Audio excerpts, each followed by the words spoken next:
والتذكر والتذكر ونفع والانتفاع والإفادة والاستفادة والحث على التمسك بكتاب الله وسنة رسوله والدعاء إلى الهدى ودلالة على الخير ابتغاء مرضات الله وقرب وثواب سبحانه وتعالى. يا فتاح يا علم يا فتاح يا علم يا فتاح يا علم افتح لنا فتحا قريبا رب اشرح لي صدري ويسر لي أمري واحلل عقدة من لساني يفقهوا قولي. Qala musannifu rahimahullah wa ta'ala wa nafa'na bihu bi'ulumi fid dharaini amin. Wa qala radhiyallahu anhu ankum anna ila anqal qala sallallahu alaihi wasallam al mar'atu idza shalat khamsaha wa zakat malaha wa shamat syahraha wa hajjat baita rabbiha wa ata'at ba'laha wa ahsanat farjaha tadkhulu jannata rabbiha min ayyi babin sya'at. Nih masih membahas tentang keistimewaannya ibadah fardu. Ibadah fardu. Kemarin kita udah jelasin tuh masalah kenapa sholat dijadikan rukun agama, tiang agama. Udah jelasin tuh. Pas mau lebaran haji ya. Benar tuh pas mau lebaran haji. Hadisnya Rasulullah SAW mengabarkan juga al-mar'atu seorang wanita.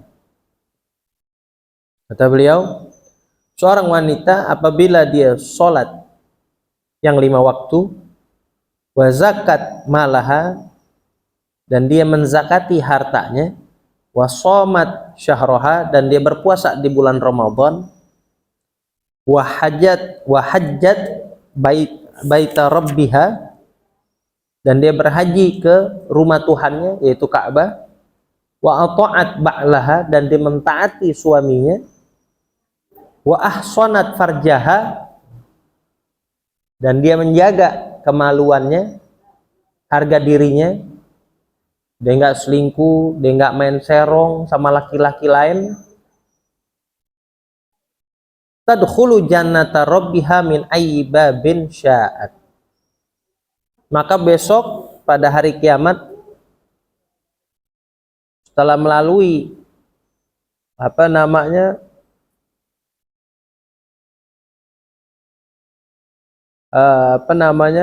hari hisab ya, setelah melewati hisab, setelah lewatin mizan, timbangan amal ya, dia akan dipersilahkan masuk ke dalam surga dari pintu mana aja yang dia mau. Istimewaannya perempuan tuh, keistimewaannya perempuan. Oh. Istimewaannya perempuan. Nah, akhir zaman apa yang dibilang Nabi ini kayak gini nih. Kalau dulu kan orang pikir, sahabat pikir mana mungkin ya Rasulullah ya kan, mana mungkin ada istri mau selingkuh. Wow. Iya di zaman itu. Zaman sekarang kebalikan dari hadis Nabi. Ini hadis nih membacakan berita yang akan terjadi di akhir zaman. Ternyata pantas di saat kita baca nih hadis, kita paham pantas Nabi ngasih wejangan kayak gini. Perempuan kalau udah disuruh sholat susahnya setengah mati. Bab sholatnya susahnya setengah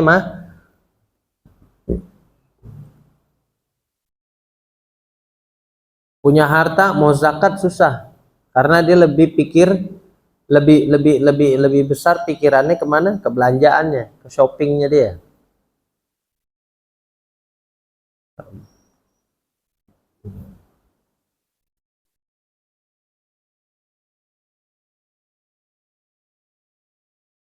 Yang nggak puasa Ramadan banyak alasannya lagi head karena memang Allah kasih head dia.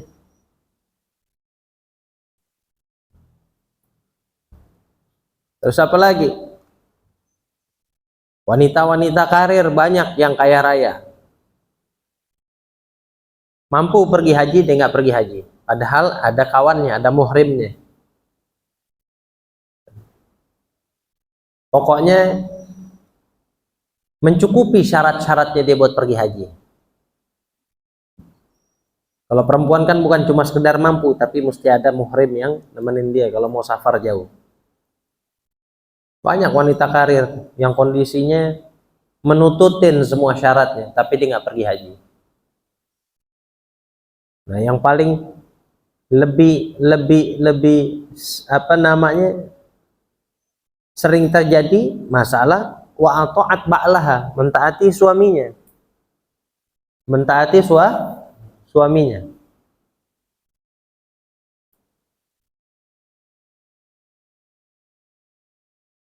Oh, nggak sedikit istri-istri di akhir zaman nih, nggak sedikit yang berani ngangkat suara di depan suaminya, yang berani nentang suaminya, yang berani menghina suaminya, yang kerjaannya lebih bagus dari suaminya dihina-hina suaminya. Banyak itu. Makanya dikatakan wajangan bagi yang mau nikah, dikatakan di dalam kitab Zubat, dikatakan sunnah li muhtajin mutiqin lil uhab nikahu bikrin dzati dinin wa nasab. Disunahkan bagi yang orang yang udah memiliki kemampuan buat nikah, disunahkan menikah. Yang mampu buat ngeluarin apa namanya mahar, yang udah siap tanggung jawab, disunahkan bagi dia buat menikah. Menikahi siapa? Menikahi seorang wanita yang masih gadis, tapi bukan dikatakan bukan yang zatu jamalin, yang pertama bukan yang cantik, tapi zati dinin wa nasab, yang agamanya bagus.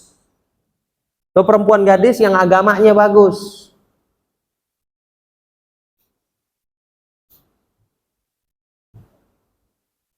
Latar belakangnya keluarganya baik-baik, yang bagus, jangan sembarangan. Jangan sembarangan.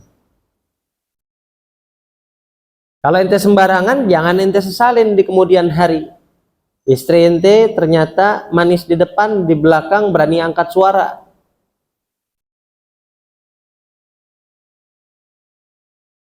Makanya nggak salah dikatakan rusak agamanya seorang suami itu dapat rusak karena agamanya si istri. Hati-hati itu.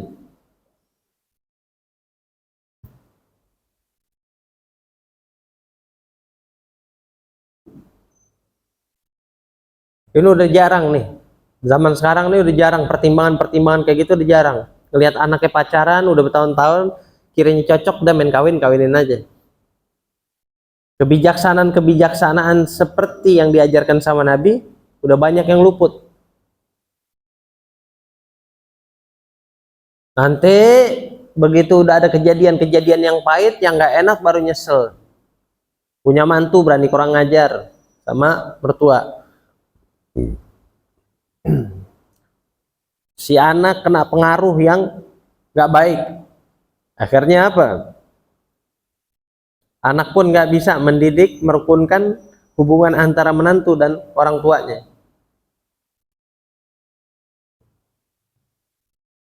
Di saat didapatin istrinya berbuat kesalahan di depan orang tuanya, dia nggak berani buat nasehatin istrinya. Ini kejadian nih sekarang nih. Kejadian akhir zaman tuh kayak gitu semua. Lakinya kerja keluar kota, dia berani bawa laki-laki lain masuk. Lakinya kerja banting tulang di luar, dia berani main serong sama laki-laki di luar. Dia masuk hotel, di pacaran lagi, dicari kesenangan dia.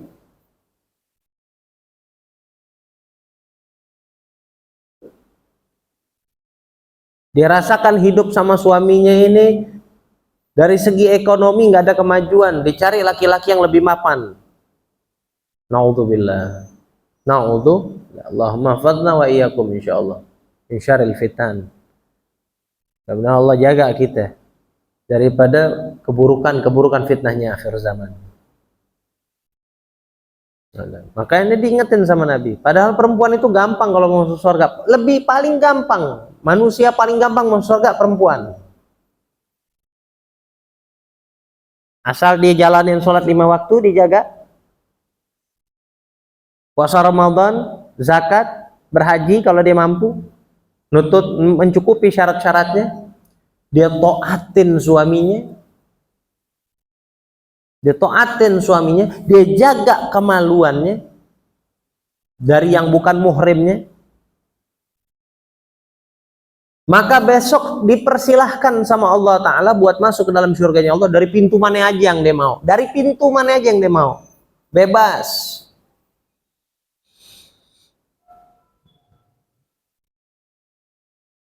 Makanya dikatakan wa adhafa sallallahu alaihi wasallam ta'ata zauji ila mabaniyil Islam isyaratun ila annaha azimatun. Kenapa Rasulullah SAW memasukkan ketaatan kepada suami, mentaati suami ke dalam pondasi Islam? Karena sesungguhnya mentaati suami itu adalah sesuatu hal yang agung, kata Nabi. Mentaati suami itu bukan barang yang gampang, bukan barang yang receh. Ini amalan yang sangat agung. Karena saking agungnya sulit. Banyak nih perempuan-perempuan nih nanti di neraka itu kepleset ke neraka gara-gara urusan ini. Urusan nggak taat sama suaminya. Merasa lebih pintar, diguruin suaminya. Merasa punya kejayaan, kemakmuran melebihi suaminya, oh dia mau jadi presiden.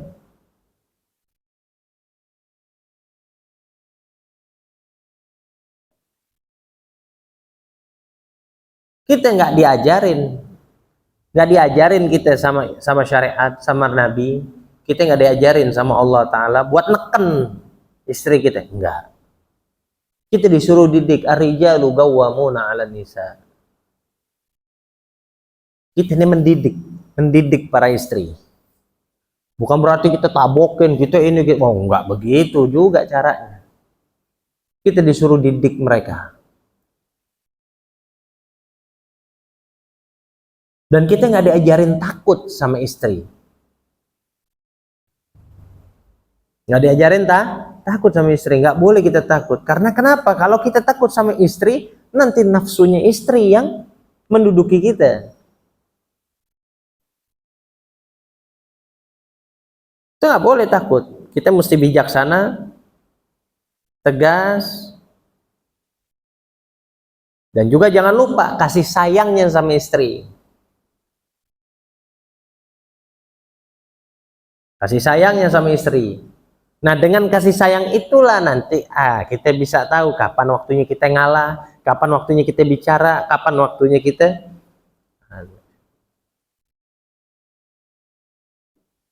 oh ini sekarang enggak, kebalikannya semua. Udah takut. Yang terlebih lebaynya lagi, masih pacaran udah takut sama ceweknya. Waduh. Yang lebih dahsyat lagi, orang sekarang pacarannya kayak berumah tangga lagi, udah kayak laki bini. Udah kayak laki bini udah. La ilaha illallah. Paham? Intinya apa tadi? Perempuan kalau dia jaga sholat 5 waktunya, dia puasa Ramadan, dia zakat, dia haji kalau mampu, dan dia mentaati suaminya, dia taatin suaminya. Dia jaga kemaluannya, dia jaga martabat, harkat martabatnya dia. Dia jaga kehormatannya dia. Besok Allah perintah dia buat masuk surga dari pintu mana aja yang dia mau. Tapi kalau laki nggak begitu. Makanya saya katakan, makhluk Allah yang paling gampang masuk surga perempuan. Tapi paling gampang juga nyebur ke neraka.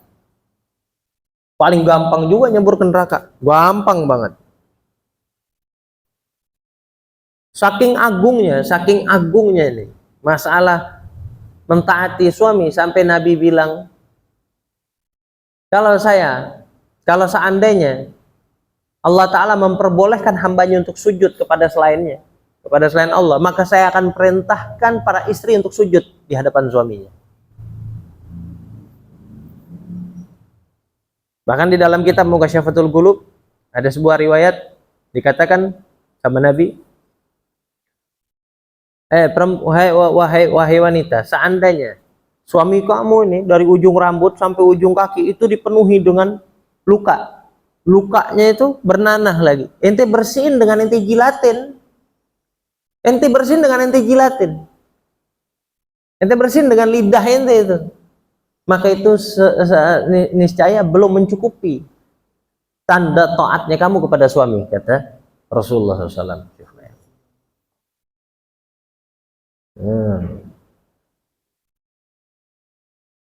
Bisa dipahamin, saking agungnya itu mentaati suami.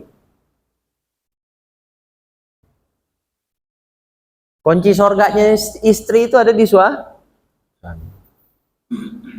Paham? Lanjut. Qala sallallahu alaihi wasallam, dan Rasulullah SAW bersabda, likulli syai'in alamun, pada setiap sesuatu itu terdapat tandanya, kata Nabi. Segala hal itu punya tanda. Masjid ada tandanya, mobil ada tandanya, ada cirinya, betul nggak? Apapun ada tandanya. Rumah kita biar nggak sama nama orang, kita kasih tanda juga, kita ciri-ciriin, benar nggak? Andai kan rumahnya kembar, kasih nomor biar tahu 1, 2, 3 sampai berapa, terserah. Wa alamal iman, wa alamul iman, dan tandanya iman, ciri-cirinya iman, orang punya iman, as-sholat. Cirinya iman itu sholat. Kalau andaikan sholatnya juga nggak dikerjain namanya orang, berarti nggak ada cirinya iman.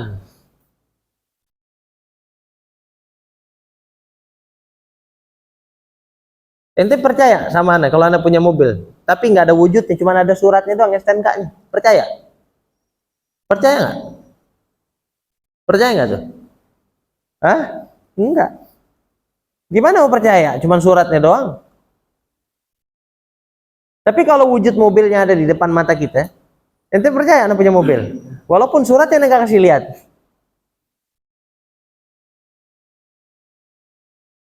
Ada sih. Ani iman sama Allah, beriman sama Allah, nggak sholat. Masa iya nih orang beriman sama Allah kayak begini modelnya iman nih? Muslim doang kali, mukmin sih belum. Ya dong. Baru sampai di makom muslim doang itu, belum mukmin.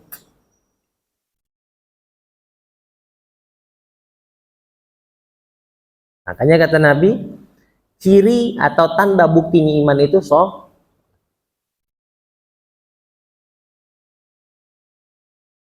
kan sampai dikatakan sama Nabi SAW, di wejang-wejang kita, ittaqullaha fis shalah, ittaqullaha fis shalah, ittaqullaha fis shalah.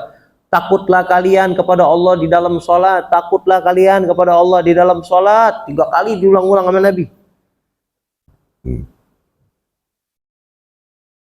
Maksudnya apa? Dijelasin sama Syekh Nawawi. Ai bi ta'limi arkaniha wa syurutiha wa hayatiha wa ab'adhiha.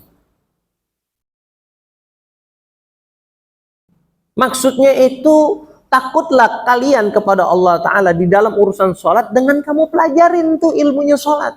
Rukun-rukunnya kamu pelajarin, syaratnya kamu pelajarin,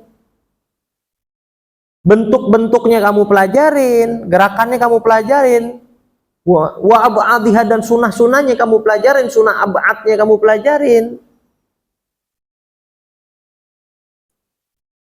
wa ityanu biha fi awqatiha, dan kamu kerjain sesuai dengan waktu-waktunya.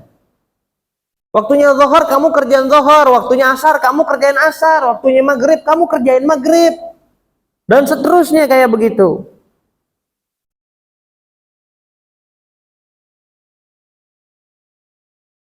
Nah.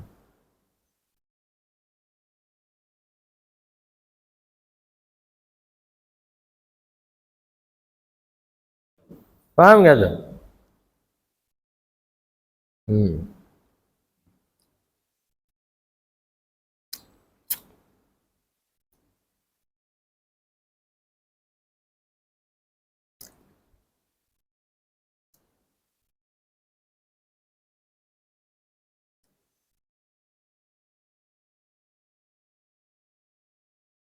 Bayangin tuh.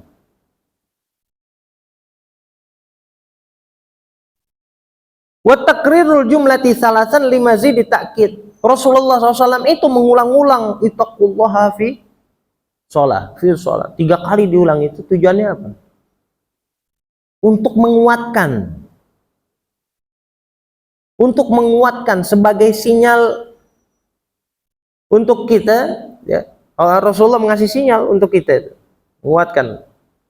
Agar kita benar-benar memperhatikan tuh urusan sholat, kata Nabi.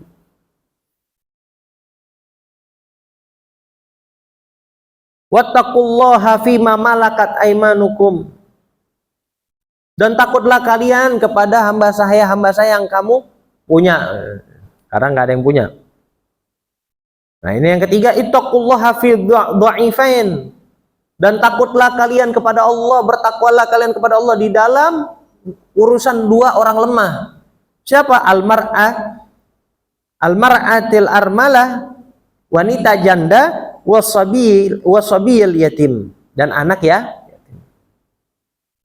Perhatiin. Janda yang miskin, perhatiin. Anak kecil yang nggak punya bapak, nggak punya ibu, yatim piatu, perhatiin. Waqala sallallahu alaihi wasallam, Rasulullah SAW juga bersabda, "Shallu kama ra'aitumuni usolli." Salatlah kalian sebagaimana kalian itu melihat aku melaksanakan salat. Nah.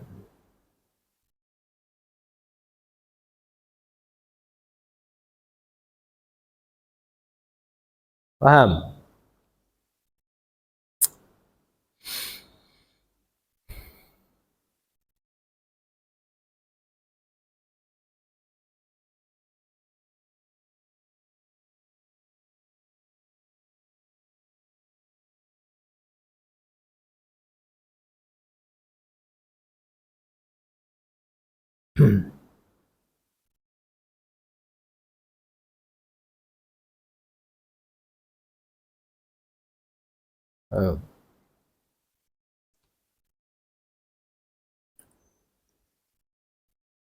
Kemudian Rasulullah SAW bersabda, "Man taraka sholata muta'ammidan faqad kafara jiharan."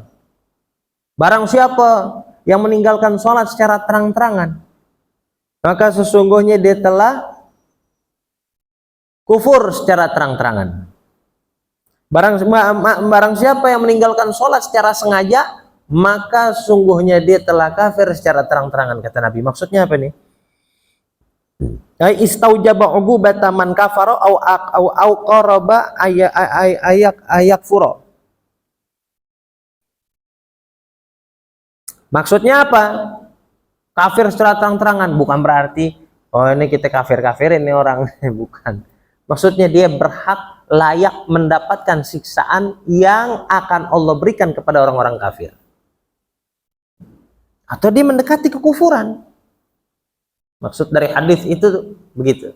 Atau dia mendekati kekafiran memang. Makanya dikatakan fa in tarakaha jahidan liwujubiha kafara haqiqatan. Barang siapa orang yang meninggalkan sholat karena ingkar kepada kewajibannya. Saya nggak mau sholat zuhur. Saya yakin sholat zuhur itu nggak wajib. Diingkar dengan kewajibannya. Nggak, saya nggak percaya sholat zuhur itu wajib. Nah, kalau kayak gini benar baru jatuh kafir secara hakiki. Jadi orang murtad namanya. Paham. Tapi kalau dia ninggalin sholat karena malas, lain lagi, ada hukumnya sendiri. Ada hukumnya sendiri. Hadis ini diriwayatkan oleh Imam Tabrani an Anas wa isnaduhu hasan. Isnadnya hasan, sanadnya hasan.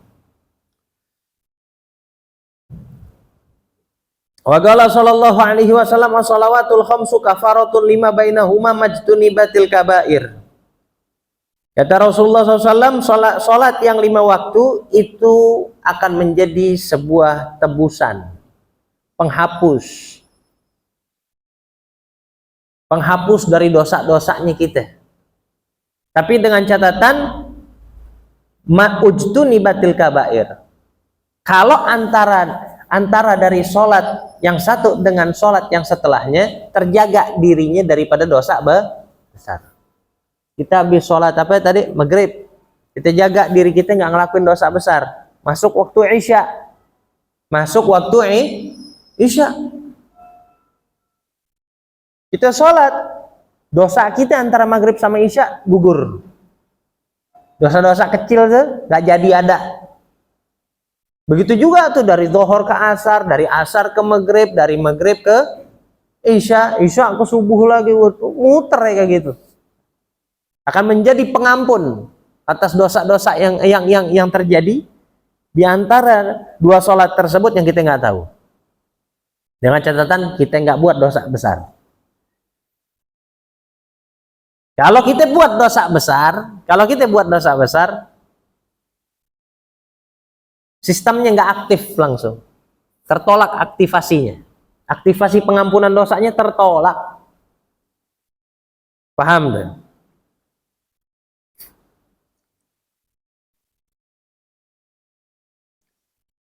Dan Nabi SAW katakan juga, wal jum'atu ilal jum'ati kafaratun lima bainahuma. Dari sholat ke sholat, dari Jumat ke Jumat yang mendatang, itu pun akan menjadi sebuah tebusan dari dosa-dosa kita yang kita nggak tahu, kita nggak sadarin, kita buat dosa kan banyak.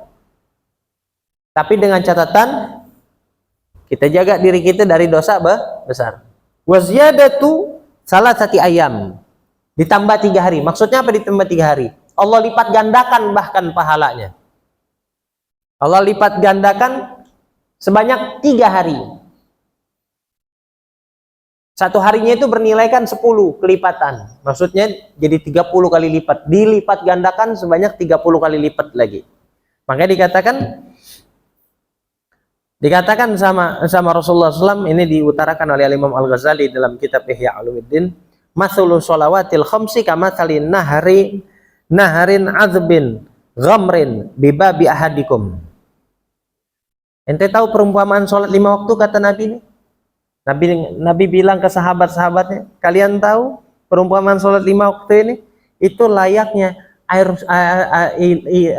layaknya sungai yang airnya tawar, yang berada di depan pintu-pintu rumah kalian, kata Nabi. Yaftahimu fihi kulla yaumin khamsa marrat. Yang ente tiap hari nyebur ke situ, laut, ente mandi di situ ke itu sungai sebanyak 5 kali. Sehari 5 kali ente mandi.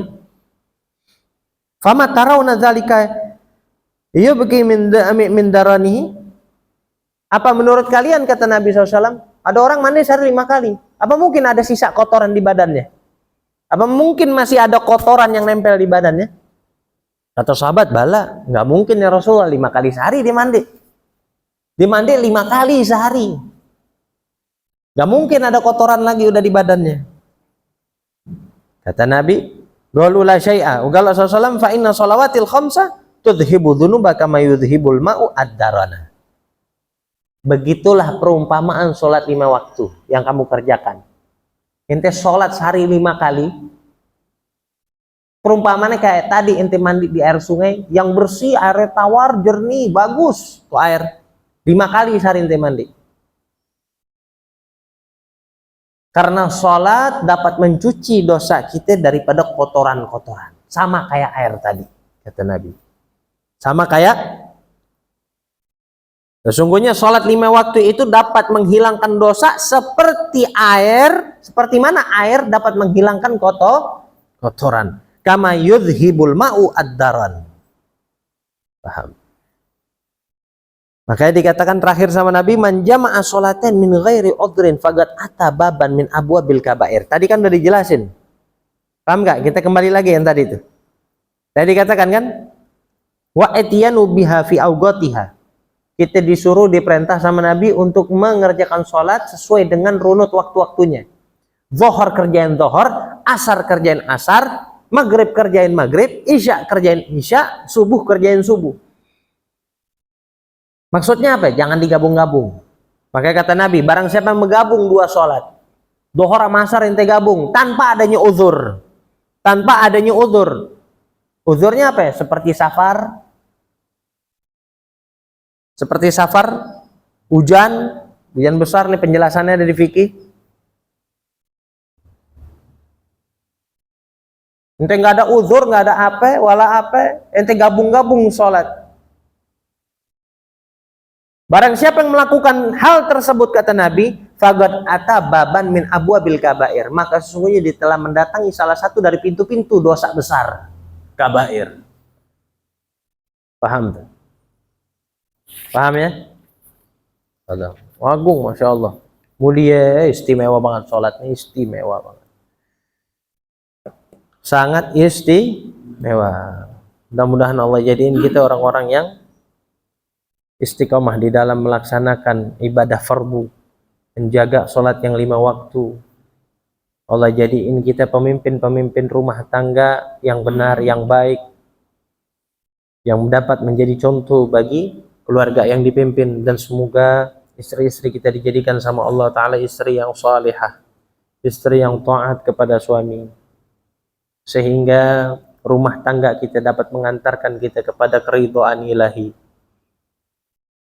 dan dapat berkumpul kembali di dalam surganya Allah Ta'ala bersama Nabi. Amin amin ya rabbal alamin. Rabbana taqabbal minna innaka antas samiul alim wa tub alaina innaka antat tawwabur rahim.